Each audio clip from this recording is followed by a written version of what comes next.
저희 뉴스쇼에서는 주목받는 차세대 정치 지도자들을 한 분씩 만나보고 있는데요. 오늘은 남경필 경기지사를 만나보겠습니다. 남 지사님 안녕하세요.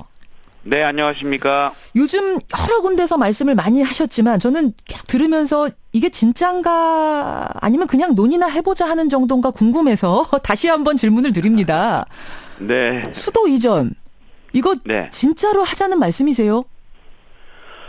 네, 그렇습니다. 저는 사실 2010년도에 국회의원 시절에도 예. 이 주장을 그대로 했고요.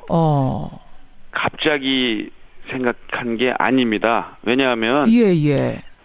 이대로 가서 웬만하면 괜찮다. 근데 이대로 가면 큰일이 날 것 같아요. 큰일이 날 것 그러면 같다니 무슨 말씀이십니까?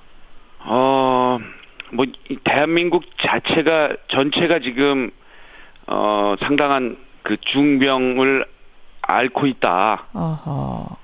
그 중에서도 이제 그 정치 권력과 경제 권력이 너무 한 곳에 모여서 예. 그곳으로 사실 권력이 모이면 사람이 모입니다. 그러면서 생기는 문제가 한두 군데가 아닌데 특히 예. 요즘 젊은 분들 힘들게 하는 게 이 집값.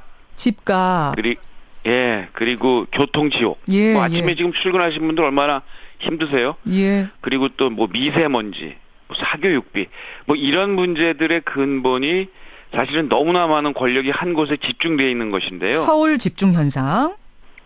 그것을 해결해야 한다. 그러지 않으면 정말 저출산 문제나 이런 문제가 사실 그냥 결혼 안 하고 아이 안 낳는 게 아니라 예. 집값 문제나 사교육비 문제나 이런 삶의 어려움 때문에 결혼 안 하고 아이를 안 낳는 거죠. 알겠습니다. 그런 의미에서 이런 문제 해결을 문제다. 하는데 근본적인 대책들이 필요하다라는 생각입니다. 그러니까 수도 이전하자면은 세종시로 옮기자 이런 말씀이세요. 장소는. 네, 국회하고 예. 청와대까지 다 세종시로 옮겨야죠. 예. 근데 노무현 대통령 때 이미 한번 시도를 했다가 위헌 네. 판결이 나면서 좌절됐던 거 아닙니까? 게다가 법도 법이지만 국민들 반발도 적지 않았어요. 상당히 분열될 거다 이런 것들. 그래서 밀어붙이지 못했던 거거든요. 개헌까지 하면서 밀어붙일 수도 있었습니다만 안 갔던 건데 지금은 달라졌다고 보십니까 상황이? 결과적으로 이게 된다면 단계적 이전이 된 거겠죠. 예. 일단 한번 행정부만 일부 옮겨놓고 보니 결국은 원래 수도 이전이 하고자 했던 이 지방 분권 균형 발전 이게 전혀 안 되고 그러기는커녕 서울로 경기도로 특히 경기도로 엄청나게 많이 모이십니다. 예. 2020년 되면 저희가 1,700만이 된다고 그래요. 그래요. 그러니까 안 되니 이 문제를 근본적으로 다시 검토를 해서 어떤 분들 이런 얘기를 하세요. 다시 서울로 다 돌리자. 아하. 맞아요. 저는 그건 아니라고 그건 또 생각하고요. 아니라고 생각하시고요. 예. 그렇다면 모두를 옮겨서 이제 명실상부한 수도 이전을 해서 그 수도 이전하는 과정에서 사실 지금 정치 권력, 경제 권력 이게 너무 몰려 있는 것을 구조조정을 하면서 정치 권력에 대한 구조조정도 해야 한다. 그 말씀. 이게 저의 주장입니다. 예. 그러니까 그럼 내년 4월에 재보궐선거 있는데 그때가 이 수도 이전 국민투표의 기회라고 보십니까? 수도 이전은 저는 일단 국민적인 여론도 오늘 한 여론조사 기관에서 한 여론조사는 과반수 이상이 여기 찬성을 하시는 것으로 나오고 있고요. 네, 저희가 이제 리얼미터와 함께 저희가 조사를 한 내용인데요. 수도권 집중화폐에 대해서는 73.5%가 공감한다. 국회, 청와대 수도 이전에 대해서는 50% 정도가 공감한다. 이런 결과가 나왔습니다. 이게 조금 토론이 더 들어가면 아마 이게 이제 더 올라갈 것으로 예상을 하거든요. 왜냐하면 국민들 삶이 더욱더 팍팍해졌어요. 그리고 수도권 집중은 더 심해지고요. 그러면 내년 4월에 할 수 있다고 보세요? 기회라고 보세요? 저는 내년 4월보다는 사실 대통령 선거 과정에서 대통령 선거 때 각 정당과 후보가 이게 결국 개헌과 연결되거든요. 그렇죠. 개헌해야 되는 문제죠. 그렇습니다. 그래서 개헌과 연관돼서 개헌을 어떤 걸 할 거냐, 권력 구조는 어떻게 갈 거냐, 그리고 수도 이전 문제, 기본권 문제는 어떻게 할 거냐를 국민들한테 소상하게 약속을 하고 당선된 사람이 그대로 실행하는 게 훨씬 더 효과적이라고 생각합니다. 지금 수도 이전 개헌 말씀하시면서 동시에 대통령제를 바꾸는, 권력구조 바꾸는 개헌도 언급을 하셨어요. 네. 이것도 대선 주자들이 공약으로 걸고 바꾸자 이런 말씀이십니까? 동시에 두 가지를? 그렇습니다. 예, 지금부터 개헌 논의를 국회에서 하는 건 좋습니다. 예. 그렇지만 이 과정이 결국은 굉장히 시끌벅적을 한 과정인데요. 그렇죠. 그 과정을 따로 하지 말고 대통령 선거 과정이 워낙 우리 대한민국의 모든 것들이 모여서 5년, 10년 후를 결정하는 주요 아젠다를 놓고 토론해왔고 그렇게 해야 되거든요.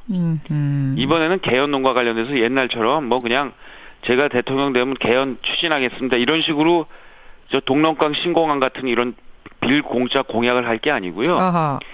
구체적으로 내가 되면 이러한 내용으로 이러한 시기에 어떻게 하겠습니다라고 청사진을 내놓고 당선된 사람이 그대로 하면 됩니다. 그대로 하면. 지금 잠깐 신공항 얘기 나오셨으니까 잠깐만 그거 여쭙고 가죠.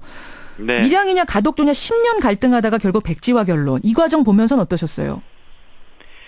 그러니까 이게 이제 정치 리더십이 그만큼 중요한 거죠. 예.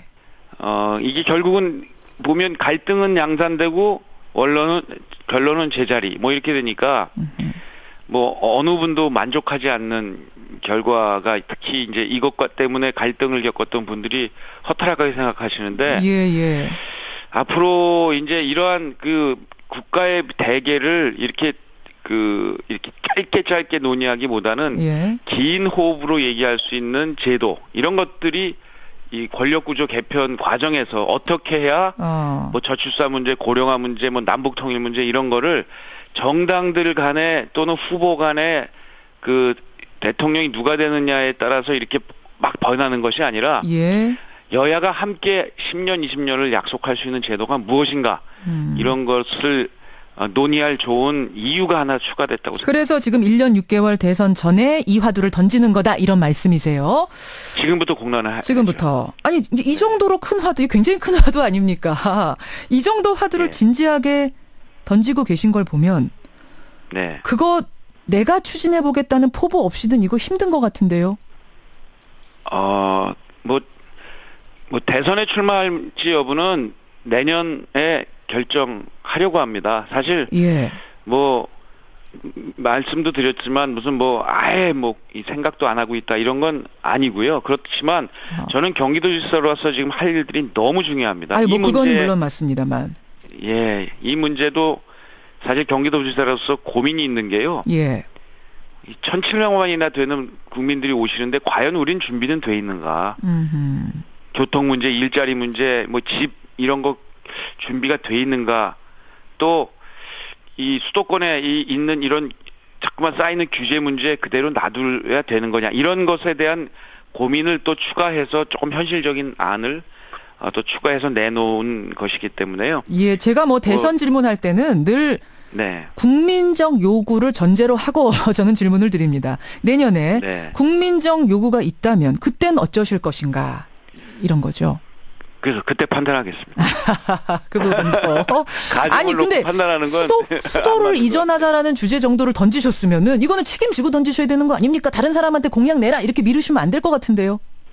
뭐 정당의 일원으로서 정당의 그 공약이 되도록 만드는 방법도 있죠. 그러니까 책임감을 가지고 계속 지금 이 주장 하나로 끝날 일은 아닙니다. 이렇게 그 뭐 사실은 뭐 수도 이전 특히 이제 뭐 청와대 국회만 옮긴다고 해서 이 균형 발전이 이루어지는 건 또 아니에요. 알겠습니다. 균형 발전을 위한 여러 좋은 필요한 구체적인 청사진을 계속해서 내놓겠습니다. 4033 청취자님이 이런 질문 주셨어요. 근데 세종시로 수도 이전하자라는 이 화두도 이 주제도 신공항과 비슷하게 갈등을 오래 끌다가 결국은 또 제자리로 가는 분열의 주제 아니냐 이런 질문?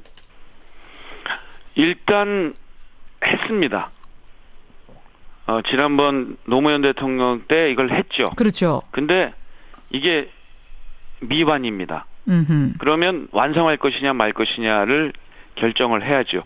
신공항 문제처럼 되지 않도록 해야 하는 게 정치 리더십의 능력과 저는 의무라고 봅니다. 예, 정치 리더십. 그걸 위해서 준비를 하고 계시는 거예요? 뭐 고민을 많이 하고 있습니다. 알겠습니다. 남경필 경기지사 지금 만나고 있습니다. 시간이 별로 없지만 이거 한 가지는 좀 여쭙고 싶네요. 어쨌든 이제 새누리당 출신이시니까 밖에서라도 새누리당 상황을 주시하고 계실 텐데 네. 지금 유승민 의원 복당 투표 주도했던 권성동 사무총장 사퇴해라 이런 친박계 압박 계속되고 있습니다. 이런 상황은 네. 어떻게 보세요? 결국 그냥 압박이죠. 그 결과를 내기는 어려울 겁니다. 압박으로 그칠 거다. 아니, 예, 왜냐하면 이런 주장이 예. 국민의 공감대를 얻을 때 실제 힘을 얻고 이게 현실화되죠. 예. 근데 국민적 공감대는 저는 거의 없다고 생각합니다. 그러니까 그냥 압박으로 끝날 것이다.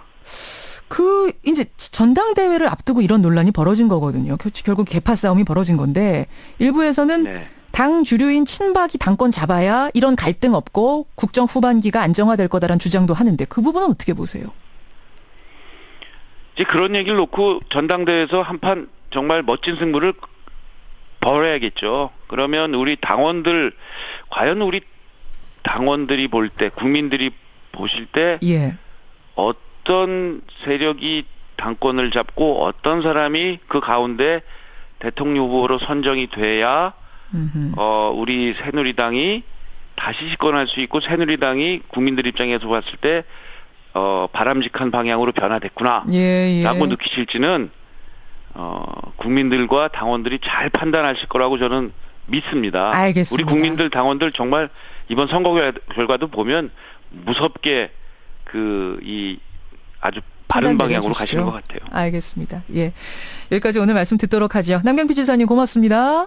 네, 감사합니다. 예, 저희가 앞서 인용한 여론조사는요, 리얼미터에 의뢰해서 지난 18일, 19일 성인 1,006명을 대상으로 진행했고, 휴대전화와 유선전화, RDD 자동응답 방식, 응답률은 5.9%, 표본 오차는 95% 신뢰 수준에서 플러스 마이너스 3.1%였다는 거 고지드립니다.